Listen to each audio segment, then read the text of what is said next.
नमस्कार किसान साथियों, स्वागत है आप सभी लोगों का हमारे यूट्यूब चैनल भारत के किसान पर। किसान साथियों, आज हम बात करने वाले हैं धान की फसल के बारे में, जिसमें कि हमारे किसान भाई धान की फसल में जो सबसे बड़ी गलती करते हैं, जिसका सीधा सीधा जो प्रभाव है हमारे धान की फसल की पैदावार पर पड़ता है।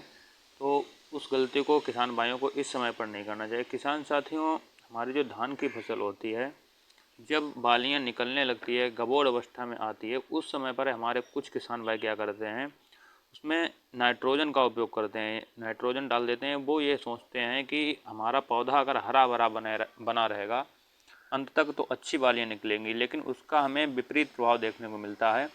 जब हमारा जो धान होता है, धान की फसल में गबोध अवस्था आ जाती है, बालियाँ निकलने लगती हैं, तो उस समय पर क्या होता है, पौधा अपनी पूरी ताकत को अपने दानों के भराव में लगा देता है, जिससे कि हमारी बालियाँ अच्छी निकलें और दाने का भराव अच्छा हो। लेकिन अगर हम उस समय पर यूरिया का प्रयोग करते हैं, तो यूरिया का मतलब नाइट्रोजन का मुख्य काम होता है पौधे की लंबाई को बढ़ाना और उसमें हरापन ज़्यादा लाना।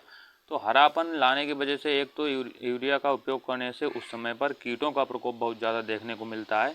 एकदम से कीटों का प्रकोप हो जाता है, जिससे हमारा जो पौधा है रोग ग्रसित हो जाता है। दूसरी चीज़ ये है कि हमारा पौधा जो है वो विस्मय में हो जाता है कि वो अपनी दानों का भराव करे या अपनी लंबाई, तो वो इस वजह से उसमें स्ट्रेस में आ जाता है पौधा। तो हमारे काफ़ी वालियों में दाने खाली रह जाते हैं और नाइट्रोजन जो होता है वो गर्म भी होता है, जिसकी वजह से हमारे दाने का भराव फिर अच्छा नहीं होता है, दाने खाली निकल रह जाते हैं। बालियाँ आप देखेंगे तो टेढ़ी मेढ़ी बालियाँ निकलेंगी उस समय पर, अगर आप नाइट्रोजन दे देते हैं। इस समय पर अगर किसी पोषक तत्व की हमारे पौधे को सबसे अधिक ज़रूरत होती है, तो वो होता है नाइट्रोजन। वो NPK 05234 होता है, उसकी हमारे पौधे को इस समय पर सबसे अधिक ज़रूरत होती है। तो उसकी ज़रूरत को पूरा करने के लिए इस समय पर NPK 05234 का स्प्रे करना चाहिए। NPK 05234 में जो N नाइट्रोजन होता है 0% होता है, फास्फोरस 52% होता है और पोटास जो होता है वो 34% होता है।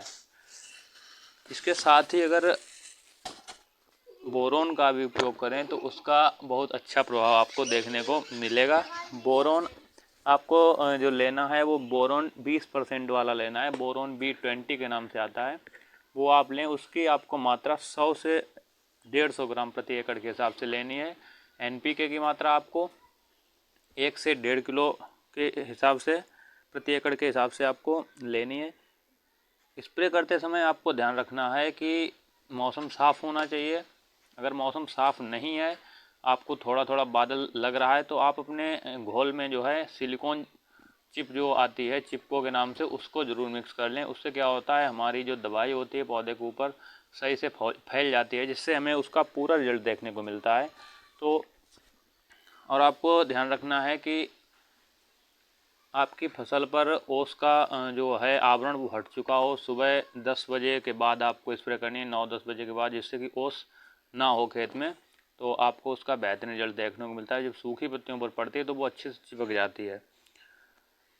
किसान साथियों, मैं बात करता हूँ कि मात्रा की कितनी मात्रा में आपको पानी लेना है, तो आपको 150 लीटर पानी की मात्रा लेनी है 1 एकड़ के लिए। और जो आपको घोल बनाना है वो थोड़े पानी में बनाना है। उसके बाद आप जब अपने स्प्रे टैंक में डालें, उस समय पर आप उसे थोड़ा थोड़ा करके डालते रहें अपने खेत के हिसाब से। तो इस तरह आप अपने खेत में स्प्रे कर दें, आपको बेहतरीन रिजल्ट देखने को मिलेगा। इसके साथ आप और NPK में भी आप अगर HD फॉर्म वाला चिलेटेड वाला लेते हैं तो उसका अच्छा रिजल्ट देखने को मिलता है। किसी भी अच्छी कंपनी का लें, जो भी मार्केट में आपको अच्छा मिल जाए, इफ़को का मिल जाए, एराइज का मिल जाए, श्रीराम का मिल जाए, इंडोगल्फ का मिल जाए, अच्छी कंपनी का प्रोडक्ट लें। एराइज सबसे अच्छा आता है। और चिलेटेड में अगर लेते हैं तो उसका किसी के साथ कोई रिएक्शन देखने को नहीं मिलेगा। अगर आपके खेत में इस समय पर सुंडी का अटैक है तो उसके लिए भी आप ले सकते हैं। इसमें आप जो कोराजिन आती है, कोराजिन को ले सकते हैं। इसके साथ अलग घोल बना के इसके साथ में आप डाल सकते हैं। आपको एकदम पूरा खेत आपका अच्छा देखने को मिलेगा। और इसके स्प्रे के बाद आपकी जो धान के दाने होंगे वो बहुत मोटे होंगे, बहुत अच्छे चमकदार होंगे, क्योंकि फास्फोरस और पोटास का मुख्य काम होता है पौधे में। जो धान के दाने होते हैं, दानों को साइज बहुत और चमक बहुत अच्छा कर देते हैं ये। और बोरोन भी चमक बहुत अच्छी करती है। पोटास हमारे खेत में आने वाले रोगों को भी कम करता है। तो इन बातों का आप विशेष ध्यान रखें। हमारी वीडियो अच्छी लगी हो तो वीडियो को लाइक करें, चैनल पर पहली बार आए चैनल को सब्सक्राइब करें। धन्यवाद।